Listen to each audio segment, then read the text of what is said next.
I read this article that I'll put a link to in the comments below. And the thanks to this goes to Dave Stevens. Thanks for sharing it, Dave. The gist of the article was that in this study with some 460 students, they found that students were using AI in the classroom, not just for speed or convenience, but because it feels safer. It doesn't judge, it doesn't make them feel stupid. And I think that says something, not just about AI or the technology, but about the environments that we create. It's not just classroom issue as well. I think it's also a culture issue. And specifically, I think it's an organizational culture. It's no surprise to me that people are drawn to the non-judgmental aspects of AI. Heck, I've even built role-play chatbots myself as a skills practice activity for that exact reason.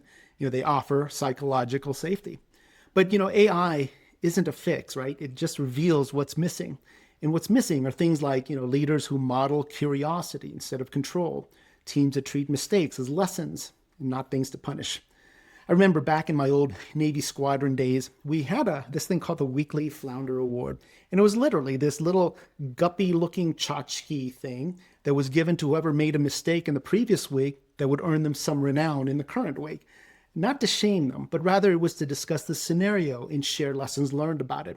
And typically it was done with, a lot of ribbing and laughter that you might expect from guys and gals in a high-performing culture like a flight squadron.